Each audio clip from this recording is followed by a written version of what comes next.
Goedemorgen. Goedemorgen, Fred. Jammer for the delay. Sorry for the delay, Fred.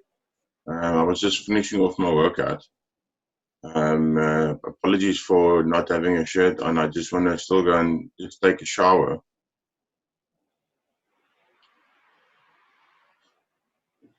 The inconsiderateness of you making all the viewers out there stumble. Can you maybe move your neck? I would love to see how you can turn that thing. You know, Fred, I've hurt my back. I'm just sitting very quietly at the moment. Unfortunately, all this muscle has its limitations. As you can see, it's very big. I know that you're actually just speaking out of jealousy. I've got one word for you. Well, you. Let's see. It might be more. It might be more. But what I'm saying is hard work, banting. Hard work and what? Banting. Low carb, medium protein, high fat. I think it works wonders. Okay. I think I've got a story on banting. Right. Let's go for it.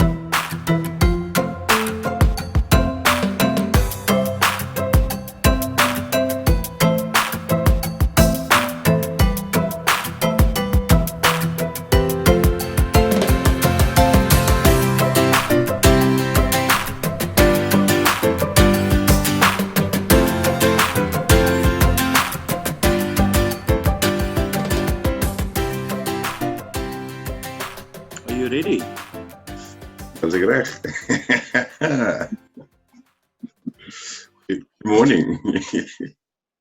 Good morning to all our viewers. Welcome back to our second episode of My Choma. We've got a couple of views. I thought we were famous at 10 views. So I don't actually know how many we got now. I think it's over 100. Can you believe it? Didn't expect that.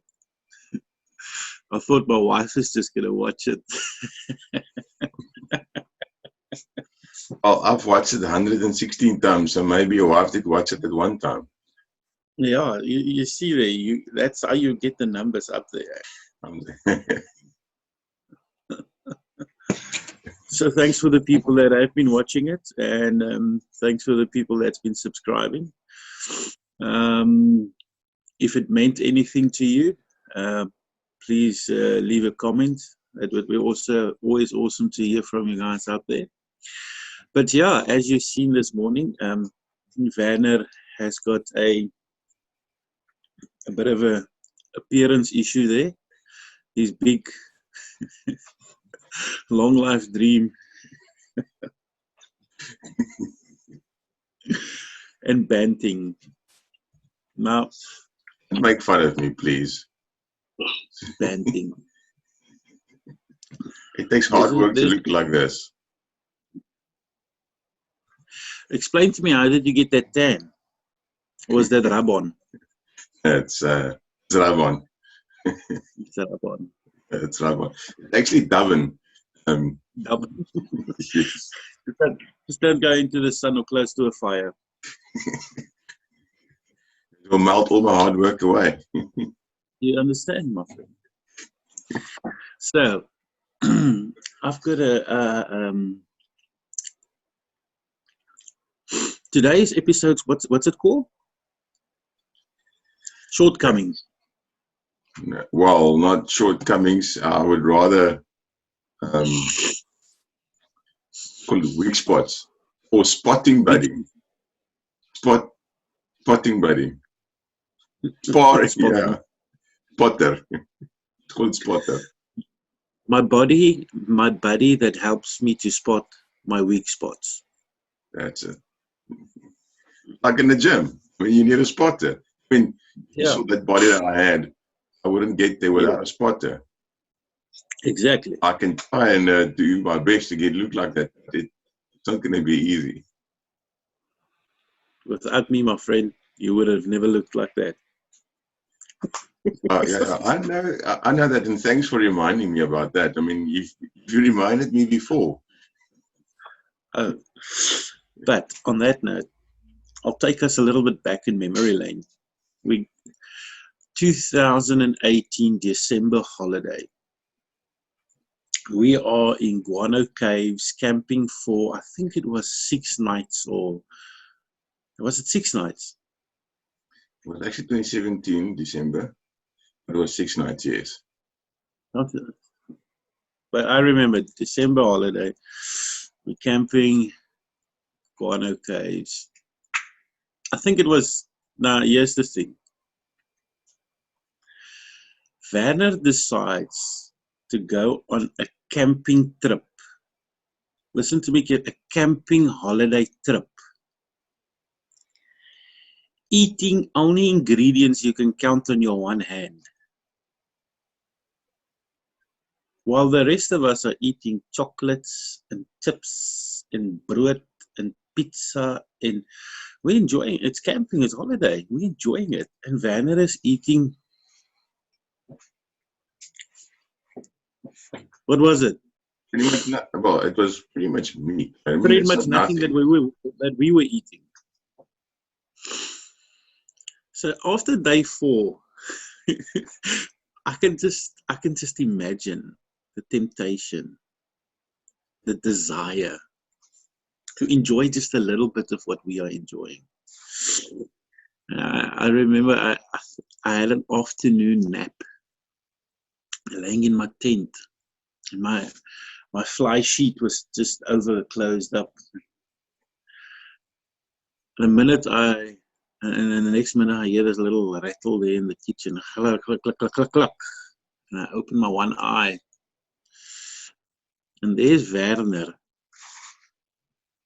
grabbing hot dog rolls and sticking it into his jacket and disappearing. And at first I thought, wait, ek voel jammer vir die broer. Okay. But then I realized, but he was professing to be on the straight and narrow with this new idea of banting. And then I thought, let me rather confront him about that, And yeah, that turned out quite interesting. It was definitely not as funny as the story.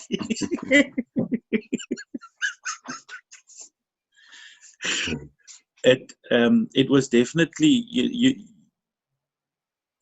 when your gymming buddy is supposed to help you picking up the 150 kilos bench press that you can't bench press. Yeah. Yeah. But I think, Werner, you can tell the next part of the story of how the confrontation like went down. Well, first of all, you told my wife and pretty much everyone else to camp because you thought it was very funny.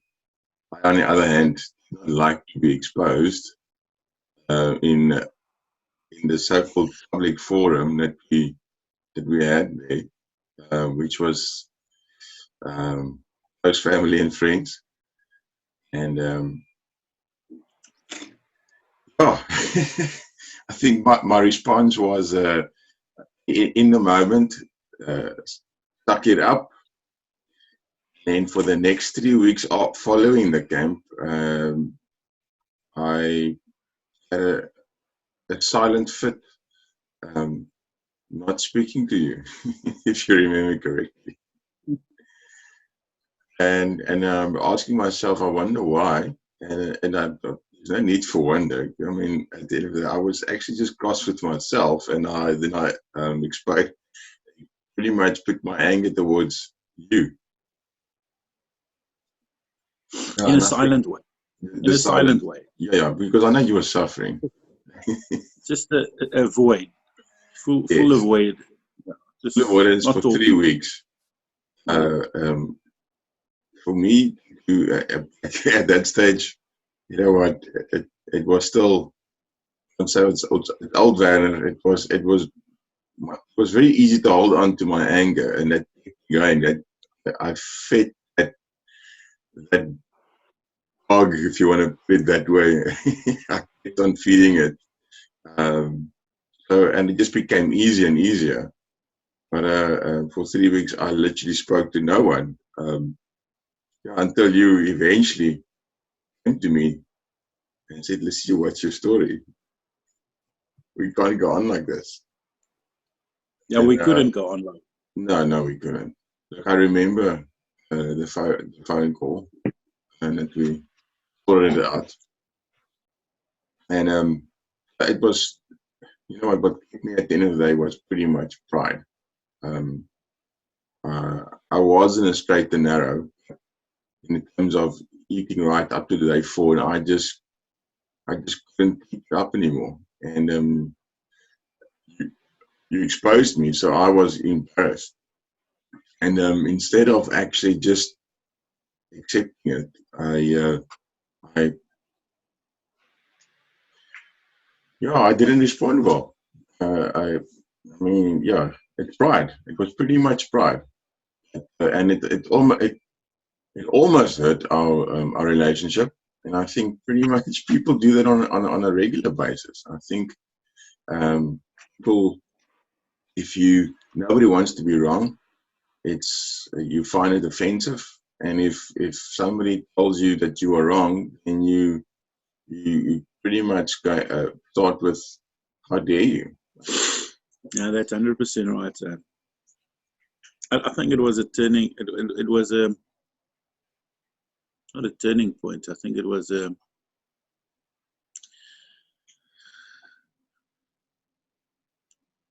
It was a point in our relationship that it could have gone anyway, any direction. Yeah. It's either gonna continue as a friendship, or it's gonna end as a friendship. Yeah, and well, look, it pretty much was at that stage. It was the conversation. It's like, so who knows? We asked the question. So are we going to go ahead with it going forward? And in the moment, sometimes you don't want to spiritualize things, but I mean, in the moment itself, I realized, like, what are you doing, man? You are so full of pride. You know that you can't continue like this. You're family friends. You're not the only one in this friendship. It's a family friendship. Now, because of your pride, you want to break off the complete family from one another. It's not just you and Fred. And I remember expressing some of my concerns with you, in the sense of the exposure forum. I wasn't happy with that. And that was a conversation in itself. But we worked through it. We worked through it.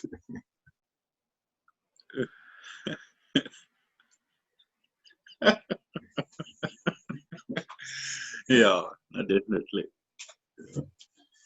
I think, in our Christian walk, I remember last week you referencing that you came to Christ and then you slipped away.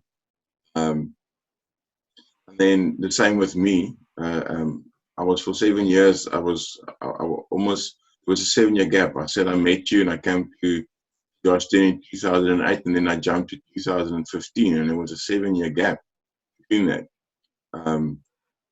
So what happened? And I think that is why our friendship is so important. Actually, we really started only becoming friends in roughly about 2016, 2015, 2016, and this walk, as we are growing together. I think the reason why you sometimes we slip away, we start a walk with God, and but we actually don't build relationship around one another. You think you wanna do it on your own, But there's nobody, you're not building up relationships with people to help you with your blind spots. Yeah, that's so true that what you're saying. I think while you were just saying that, I was reminded that just as much as me and you are building a relationship, we're also building a relationship with God. And as we build a relationship with Him, it takes time. It doesn't happen overnight. And I think a lot of times people struggle with that thing. The relationship doesn't go the way that they want it to go, and they give up. The relation comes to a point where there's maybe big decisions, or you got hurt, or anything like that, or you got offended, or somebody misused you, or whatever the case is, and now that relationship with that person and even with God is on the rocks. And I think what I've learned over the years of our relationship is that it's really not about you. The minute you try to throw your own ambitions, your own wants, your own things in the relationship, there's always going to be tension. There's always going to be that atmosphere of this is uncomfortable type of thing. And then it's very easy just to walk away and find somebody else. And I think my biggest probably shortcoming at times is I'm very opinionated, and I'm very strong in my opinions, and I will voice them if it's public or not, so sometimes my filter wasn't that great back in the day then, so I would just, hey, Oaks, just check here, Werner, with these insecurities, and I'll just share it with everybody, which wasn't the wisest way of doing things, But as we said to each other, I remember it was still in the morning, early in the car. I said, okay, we realized we've spoken through it. We realized each other's shortcomings, and then said, okay, how are we going to build better going forward? And I think that's the amazing thing, is that you are willing to build better. You are willing to realize that you have shortcomings. You realize that your friends are going to point out the shortcomings to you. And the minute you point out the shortcomings to you, is how you respond and how quickly you respond to it, Yeah. I think that's key at the end of the day.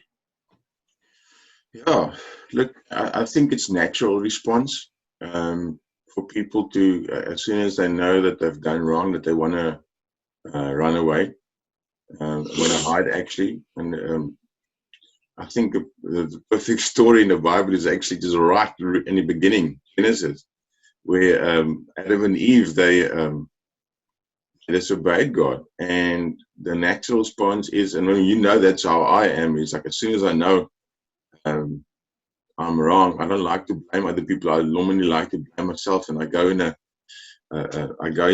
seclusion, if you want to put it that way. It's generally speaking because you feel like you're not good enough. I mean, you can't keep up with this appearance of doing well, and that was another flaw, I think, that was lifted up in our relationship, actually. I think the right word of using is not holding it together, and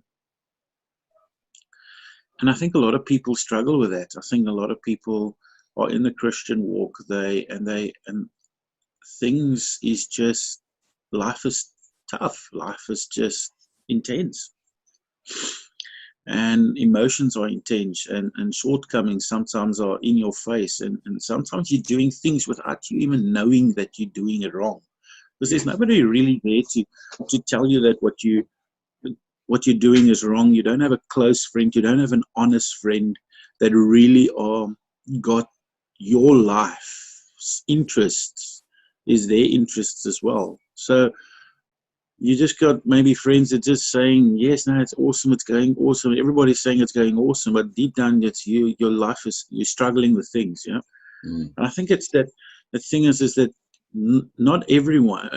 I don't think there's anybody out there that holds everything together. Because if we did hold everything together, why would I need anybody else? Then I would have made it on my own perfectly fine. And there might be people out there going like, yes, I can make it perfectly fine out there on my own. Yeah, but deep down, you're probably the most loneliest person there ever is, you know? Yes. And you might fall in that same trap as that which you felt in, is that you're arrogant enough to think that you can make it on your own. Yeah. You know? And I think that's the beauty of friendship, is that from the beginning of the relationship, when you got an intentional relationship with somebody, to make a decision in the beginning of the relationship already that this person has got his best interest in for me. He's not there to con me. He's not there to ridicule me. He's not there. So when he comes and he says, listen, buddy, I'm seeing this little speck in your eye, and can I help you to point it out to you? Then it's not in defense mode and no, I'm not seeing that, and or justifying it or anything. It's like, sheesh, bro, man, thanks very much. I'm not seeing that, and maybe help me to see that. And I think that's it. By doing that, yes, man, you build solid relationships like that, stuff that lasts for years and years and years. And I think just if we didn't have that, how difficult would have it been to go through lockdown without seeing people, and yet you have a friend that is still there. You don't have to see him, but I think it's our friendship that we've built that actually is holding a lot of things for me together in lockdown. Yeah. Because I know I've got a guy that I can go to, that I can voice, that I can say things to, and I know he's not going to take me out, if you have to say it like that. Yeah. Well, Fred, I just want to say to you, this it's still possible. I can't do it without you. So next time lockdown ends, we're hitting not the gym. We're not hitting the gym. We don't hit people anymore. We've stopped doing that. We will. A good friend of mine in JJ Maiden, it's got more or less the same appearance as that. What happened to him? Did his voice disappear?